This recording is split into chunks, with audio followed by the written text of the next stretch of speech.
So, and this is kind of a question that just popped up in, and so with that regard, so sometimes, I start my day and I guess this is going to be a meditation question now. So, I mean, sometimes I sit to meditate, and of course we know, we sit and quiet our Now, minds. And we have a question for you yes, because we know your brilliance. Why are we talking about meditation right now?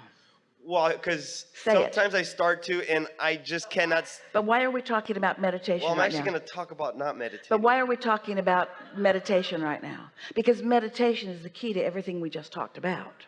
Yes. Meditation is the key to consciously tapping in to your personal realization and witnessing of your ability to direct the energy that creates worlds. When you have a problem, if we were standing in your physical shoes, well, even though we're not standing in your physical shoes, when you've got a problem, we celebrate. And why is that? Because your problem is the predecessor to energy flowing and more momentum and more life and more solution and more expansion and more eternalness. Yes? Yes. So back to your subject of meditation. Sometimes I sit to meditate and I am just like impulse to go do something exciting that's on my mind. So sometimes I will go quite a while without it because as soon as I sit and I don't quite let myself get all the way quieted, but I'm just thinking of all the exciting things that I want to do that day. Well, it's possible it's that you are almost so tuned in that every time you sit down that you begin receiving, but that's not what's happening. no, okay.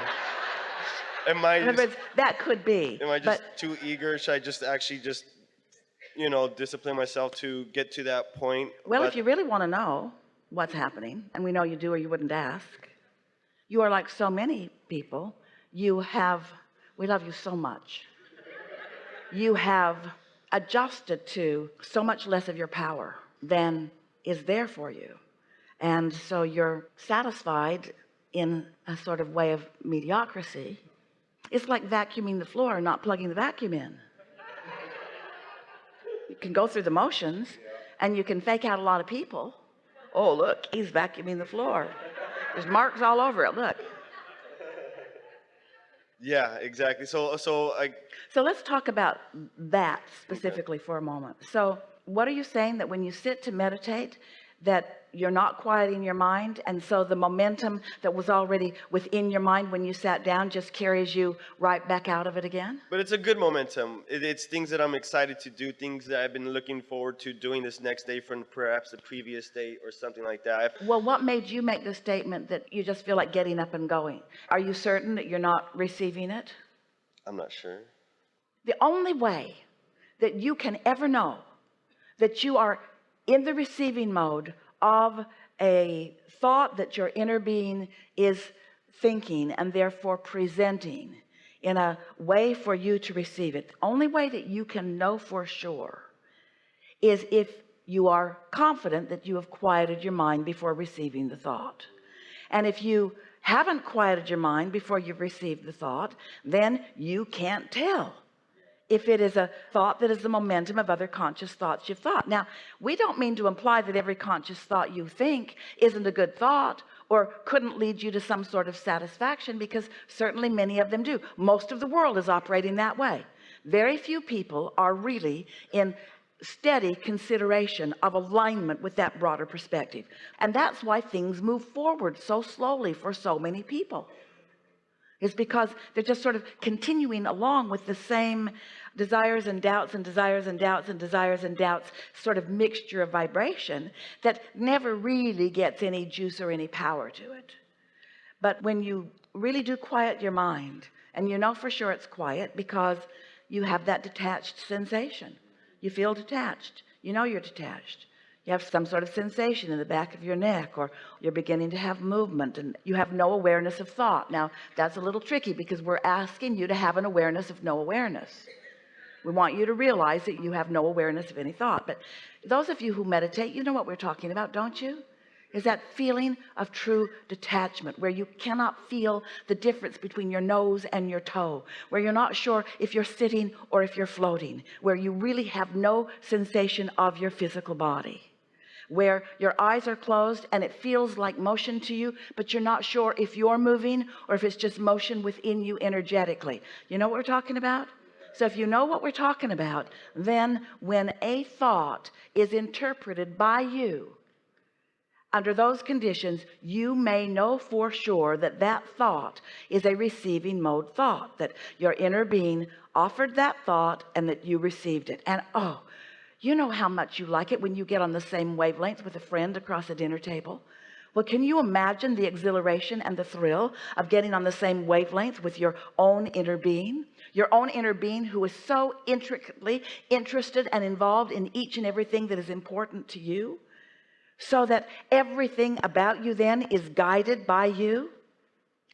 As humans, you often do not want to integrate so completely with your inner being because you've been taught a very flawed premise that says you're here in this human body to prove your worthiness to something else. And so you almost take pride in being a separate individual that is out here going it the hard way and suffering and sacrificing, doing your best to show your willingness to survive even under difficult conditions. And how far is that from alignment with Source, who wants only for you satisfaction and clarity, you see? So that's why when our friend asks us to do a rampage just to cheer you all up, we say, you've got to do it yourself.